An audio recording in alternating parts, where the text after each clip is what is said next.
Fala meu amigo, fala minha amiga, em especial você, aluno do terceiro ano do ensino médio regular do estado de Minas Gerais. Eu, professor Matheus, professor de História, mais uma vez estou aqui com vocês para que a gente possa juntos trabalhar a resolução do PET.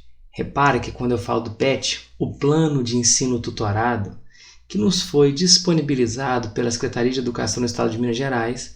Já estamos, galera, chegando ao terceiro bimestre, olha aí, volume 3, na semana 4. Você está naquela dúvida, volta ou não volta? Pode ser que você termine o terceiro ano sem voltar para a sala de aula. Alguns acham bom, outros ruins, mas o fato é que a gente está se acostumando ao novo normal. E por falar nesse novo normal, a temática de hoje é uma temática que infelizmente nos assombra. Iremos falar sobre os tais governos totalitários. Quem aqui nunca ouviu falar sobre nazismo, fascismo, franquismo, salazarismo e principalmente essa ideia da onda do neonazismo? E falaremos um pouco também sobre a questão da Segunda Grande Guerra ou Segunda Guerra Mundial. Então é um cenário que dá muito pano para manga e a gente vai falar um pouquinho. Mas antes de eu começar a falar sobre isso, queria convidar vocês que não conhecem o Projeto Escola Online. O Projeto Escola Online, onde eu estou inserido e vários outros colegas, é um projeto onde a gente vai utilizar várias mídias digitais. A gente vai usar, por exemplo, você tem o nosso contato do WhatsApp, Twitter, Facebook. Você vai encontrar, por exemplo, no nosso Instagram. Eu vejo muita gente preocupado com informações sobre provas. Você não pode perder, viu, galera? Estamos fazendo o nosso projeto Enem, que vou falar dele mais ao final. Você tem informações até mesmo do PET. Você que está me assistindo aqui no canal do YouTube, você que não se inscreveu ainda, vá lá. Se inscreva, ativa as notificações, deixa o seu like, beleza? Você quer ouvir conteúdo de qualidade? Estamos agora atuando em plataformas de música. Você tem o nosso podcast e você está vendo o Dicão aí do lado? Se você pegar e colocar o seu QR Code, você vai ser levado para a plataforma onde você vai ter muita informação. E aí está rolando uma enquete. Você fala, mas professor, vocês estão em tantas mídias digitais? Tem mesmo professor no Tinder? Galera, cuidado, porque quem procura acha, viu? Já perguntaram até se vão encontrar nudes do Galvão no OnlyFans? Quem sabe? Mas deixa abaixo, vamos falar sério. E galera, vamos começar a trabalhar, mas antes disso, o que a gente faz sempre? Bora comigo e roda a vinheta.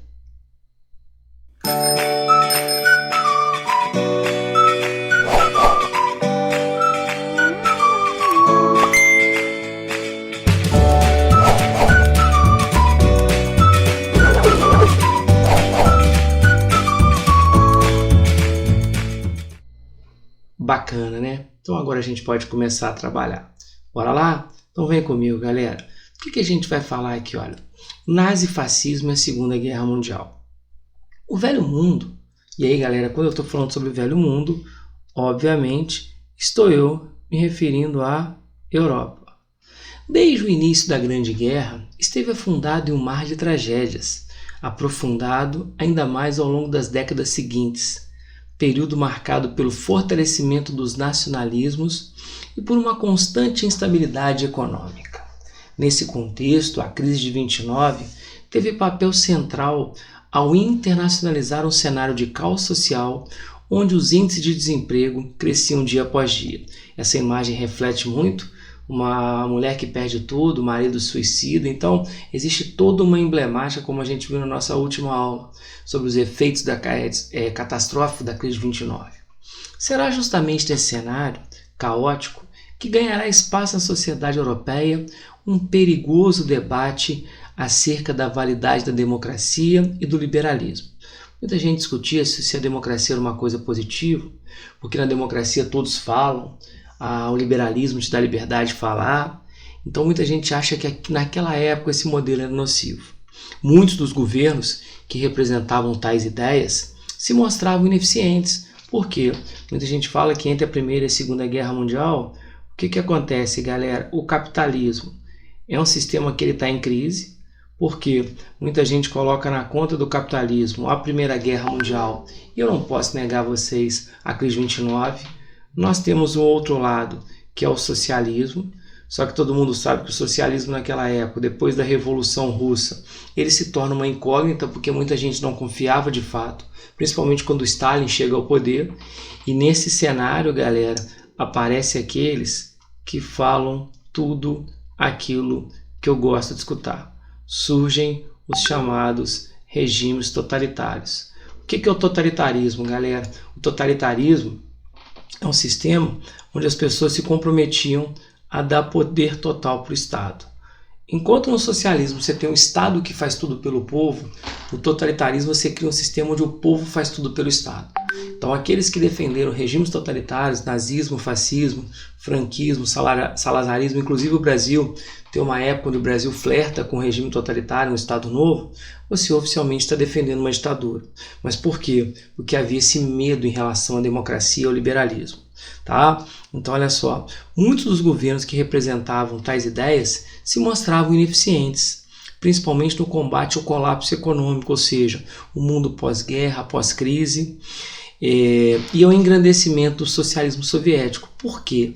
Havia um medo, né? Todo mundo fala, até hoje de forma muito infeliz, as pessoas ficam aí fomentando a chamada ameaça comunista. Coisa de comunista, tá ok? Pô, o Bruno vai tomar o poder, vai para Cuba, vai para Venezuela. Então é aquela história, né? Você cria esse espectro naquela época. Concomitantemente, ou seja, paralelo, um número cada vez maior de indivíduos passou a ver com bons olhos o fortalecimento de dirigentes centralizadores e persuasivos na luta contra os perigos do liberalismo e os excessos da democracia. Gente, tem pessoas que até hoje flertam e namoram com isso. Tanto que eu falo, gente, não fiquem buscando os salvadores da pátria. Política se faz em conjunto, não é de forma individual. A ele seria permitido, inclusive, o uso de estratégias violentas e autoritárias, na difícil tarefa de salvar a Europa do atual estágio de misérias. Então as pessoas apostavam em salvadores, e a gente vai falar um pouco deles daqui a pouco. Beleza? Através do Partido Fascista, Benito Mussolini foi um dos grandes governantes que chegaram ao poder na Europa Ocidental. Representando tais valores políticos, o fascismo italiano se apresenta assim como o pioneiro dos chamados regimes nazifascistas, inaugurando a ascensão de uma série de outros grupos semelhantes ao poder, notadamente o salazarismo em Portugal, o franquismo na Espanha e, claro, o nazismo na Alemanha. Então repara que Mussolini ele vai inaugurar uma fase e ele vai pegar uma Itália que havia participado da Primeira Guerra Mundial, a Itália muda de lado e ela vai ter espaço para a gente o quê? Entender a chegada do fascismo. Vejam que é aquele sistema que fala tudo aquilo que você gosta de escutar. Show de bola? E o que são isso? O que são esses regimes totalitários? Tá? Você vê Mussolini discursando para multidões, então aquela ideia, né, de você usar o público, manipulação de massa. Uma frase dizia que é o seguinte, né, nada contra o Estado, nada fora do Estado, tudo pelo Estado. Mussolini a todo momento repetia, Mussolini sempre tem razão. Então, quando você fala da tal ideologia fascista, denominamos fascista os movimentos e os regimes políticos ditatoriais. Tá? Vocês devem se lembrar de uma época que todo mundo colocou aí no WhatsApp, muita gente colocou no Instagram, os movimentos antifascismo. Porque o fascismo realmente é o quê? É uma ditadura que se propagaram na Europa entre a Primeira e a Segunda Guerra Mundial, com destaque para a Itália, onde você tem justamente o fascismo, e a Alemanha, o nazismo. Esses regimes apresentaram grande diversidade doutrinária, mas possuíam características comuns por serem antidemocráticos. Eles realmente eram contrários à ideia da democracia, porque a democracia não diz que o governo é do povo, o povo abre mão do direito pelo Estado. Eram antiliberais, eles privam a sociedade de liberdades e eram anticomunistas, ou seja, criavam aquela ideia de que o socialismo ele realmente é um problema. E por conseguirem mobilizar o apoio em vários segmentos da população, em especial destaque para as classes médias e espoliadas pela Primeira Grande Guerra e pela Depressão de 29. Por quê? Porque a galera ficava com medo de que você tivesse novas revoluções operárias e o que acontecia? Você depositava nesses partidos, nesses agrupamentos, a solução de problemas. Ou seja, eu não quero que meu país se torne uma União Soviética. Então muita gente apoia sem saber o final da história, que a gente hoje sabe. Beleza? Então vamos lá, galera. A palavra fascismo foi lançada por Benito Mussolini e vem do italiano faccio. O que significa a ideia do faccio? Que significa feixe. Na Roma Antiga, ou seja, na época do Império Romano, os grandes imperadores, esse símbolo de origem etrusca era usado pelo Império Romano associado ao poder e autoridade. Era então denominado Fatis Litoriae, por ser carregado de um lictor, o qual, na Roma Antiga, em cerimônias oficiais, jurídicas, militares e outras, precedia a passagem de figuras de suprema magistratura, abrindo o caminho em meio do povo. É um símbolo, igual já viram, por exemplo, os reis que carregavam aqueles cetros. Então você tinha o fátio. Os machados simbolizavam o poder do Estado de eliminar os inimigos de ordem pública. As varas amarradas ao redor do cabo constituíam um feixe que representava a unidade do povo em torno da liderança. Então repara, o machado representa a força do Estado e esses feixes aqui unidos representaria cada um dos setores, todos unidos em prol do Estado. Você tem aqui o PNF, o Partido Nacional Fascista. Então vejam, né, os espetáculos, o Mussolini quando então fazia desfiles a cavalo. Então isso é muito típico de você. Há pouco tempo nós tivemos um presidente que resolveu fazer uma motociata. Então muita gente fez até uma analogia às manifestações fascistas do Mussolini. Beleza? Então você usa essa ideia. Princípios fascistas, o que eles defendiam? Tendo alcançado grande força na Europa do pós-Primeira Guerra, o fascismo se disseminou por diversos países no continente, cujos partidos fascistas procuraram imitar os princípios básicos de organização do Estado apresentado pelo nazifascismo ítalo-germânico. Então a Itália e a Alemanha são países que, muito arrasados pela Primeira Guerra, vão encontrar nesses modelos a solução para os seus possíveis problemas. E olha, sentem no próprio rabo para a gente poder falar mal. Porque no Brasil, no contexto da era Vargas, a influência nazifascista se traduziu na ação integralista brasileira, a famosa AIB, liderada por Plínio Salgado.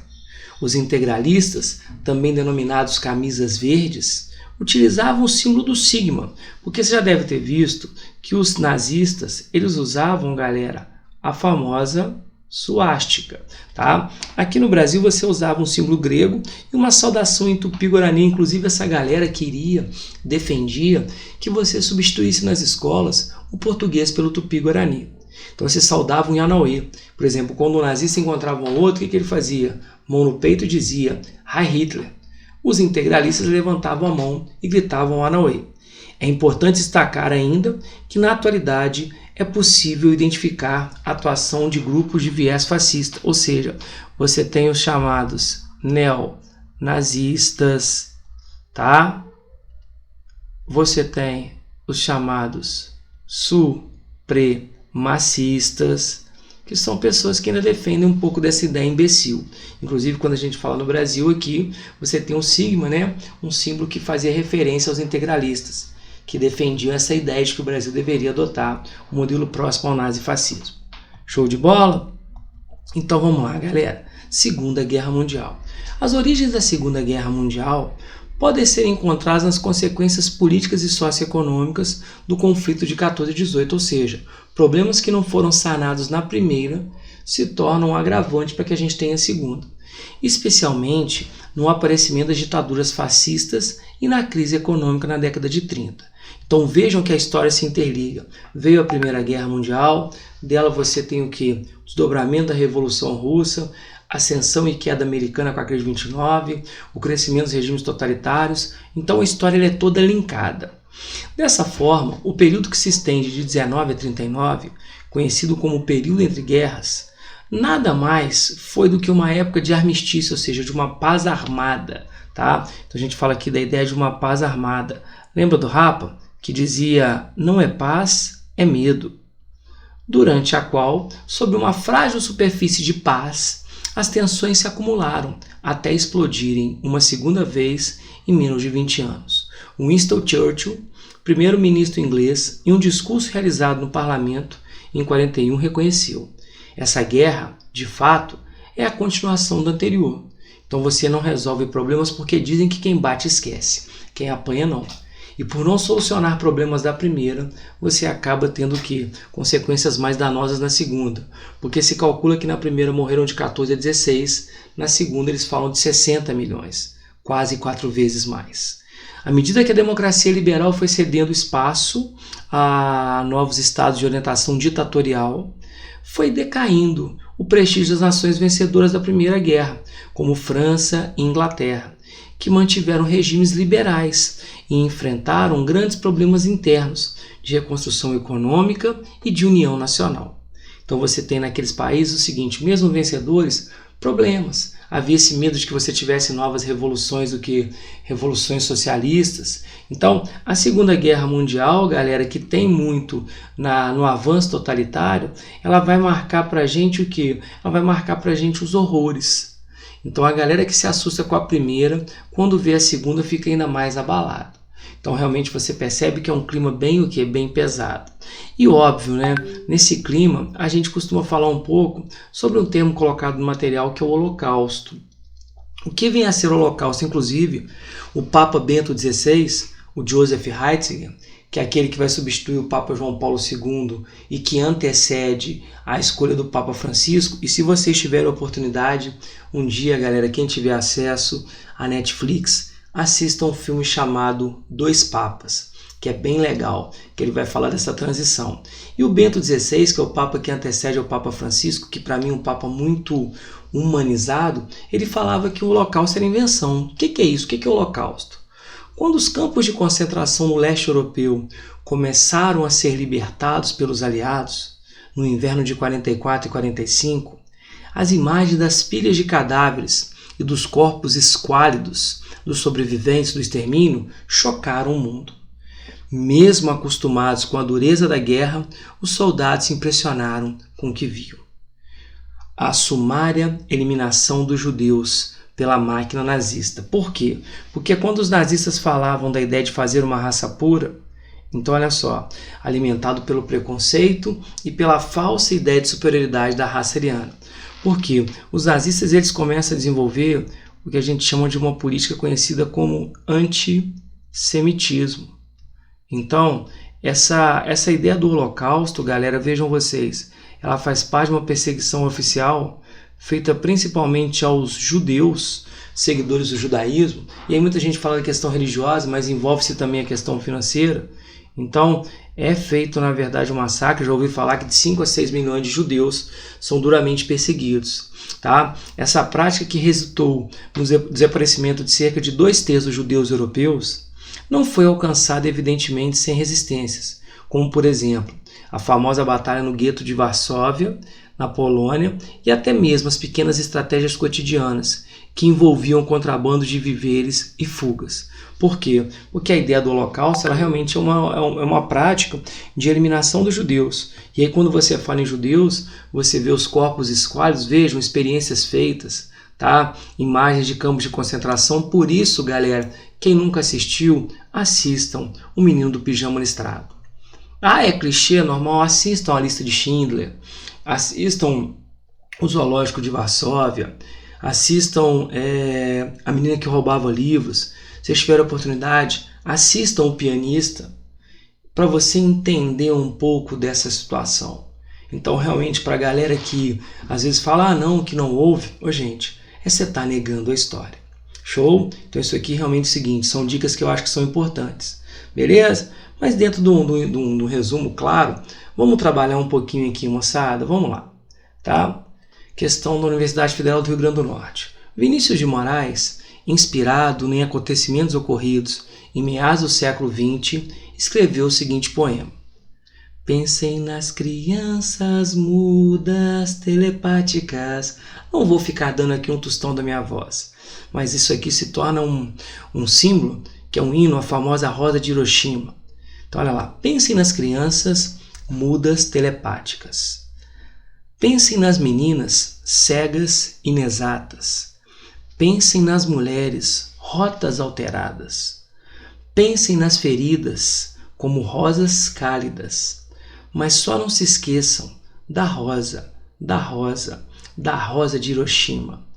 A rosa hereditária, a rosa radioativa, estúpida e inválida, a rosa com cirrose, a anti-rosa atômica, sem cor, sem perfume, sem rosa, sem nada. Repara que ele está falando aqui de um momento crucial, ou seja, eu estou falando sobre a questão de Hiroshima. Vocês que já viram, estudaram história, sabem que justamente em Hiroshima, nos dias 6 e 9 de agosto, foram lançadas bombas nucleares dentro de um projeto Manhattan. Você tem, por exemplo, em Hiroshima, a bomba Little Boy. Em Nagasaki, mais tarde, a bomba que poderíamos chamar de Galvão, que é a bomba Fat Man. O Galvão agora, na verdade, é um atleta, né? Dizem que o Galvão realmente agora virou atleta de alto rendimento. O Galvão me contou que ele fez 2 meses de academia e já perdeu 60 dias. Mas vejam que quando a gente fala daqui, eu estou falando basicamente do que, galera? Olha só, a imagem de uma rosa. Ou seja, o que eu estou dando recado? Que o mundo está tomando uma nova proporção. A partir do momento que você bombardeia a cidade japonesa de Hiroshima e Nagasaki, é um contexto da Segunda Guerra, onde os americanos que haviam sido bombardeados em Pearl Harbor, que todo mundo conhece, os americanos que tinham sido bombardeados em Pearl Harbor, resolvem se vingar em Hiroshima e Nagasaki. Ou seja, simbolizando o final da guerra e o início de uma guerra mais perigosa, a chamada Guerra Fria.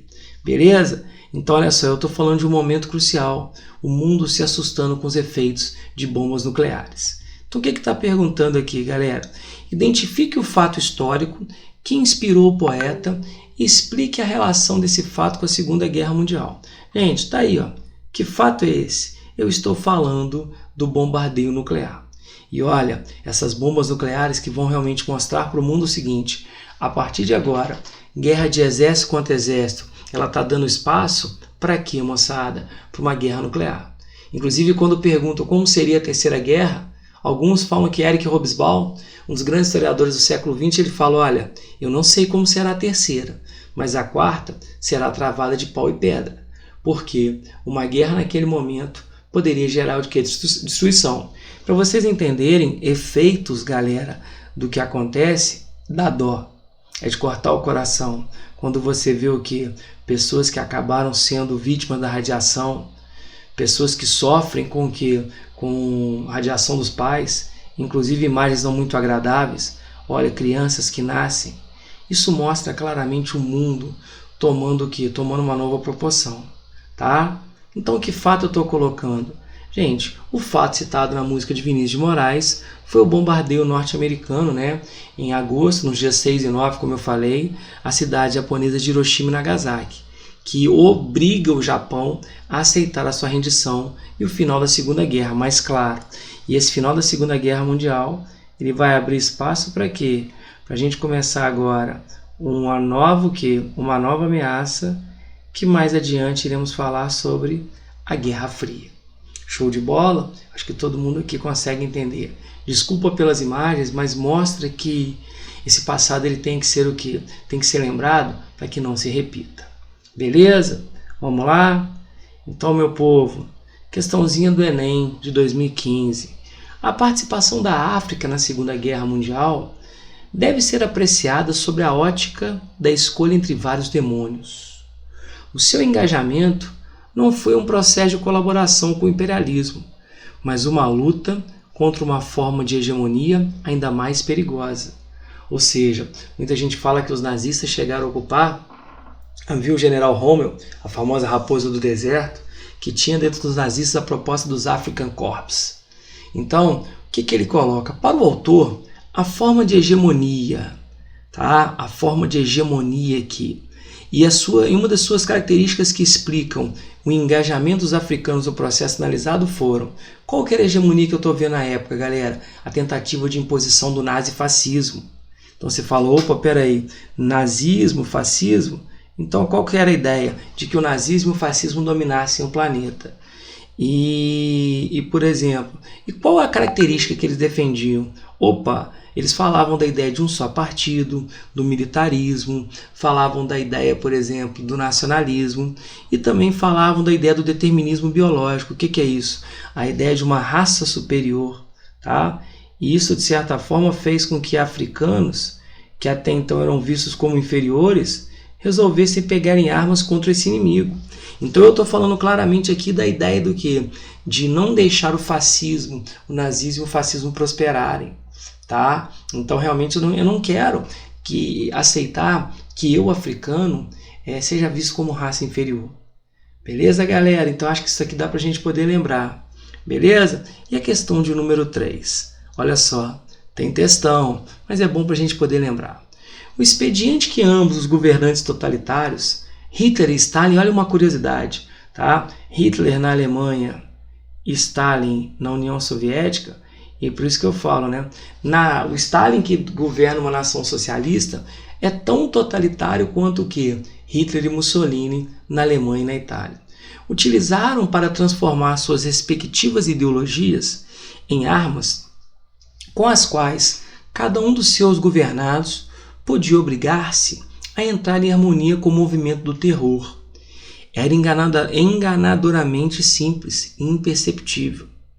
Levavam-nas mortalmente a sério e orgulhavam-se, um do seu supremo dom de raciocínio frio como gelo, Hitler, e o outro da impiedade de sua dialética, e passaram a levar as implicações ideológicas aos extremos da coerência lógica que, para o observador, parecia despropositadamente primitivos e absurdos.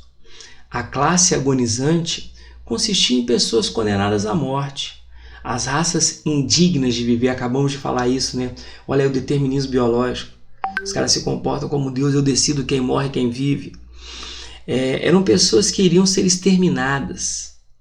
Quem concordasse com a existência de classes agonizantes e não chegasse à consequência de matar os seus membros, ou com o fato de que o direito de viver tinha algo a ver com a raça e não deduzisse que era necessário matar as raças incapazes, evidentemente era o estúpido ou covarde. Uma vez eu vi a história de um sobrevivente de um campo de concentração.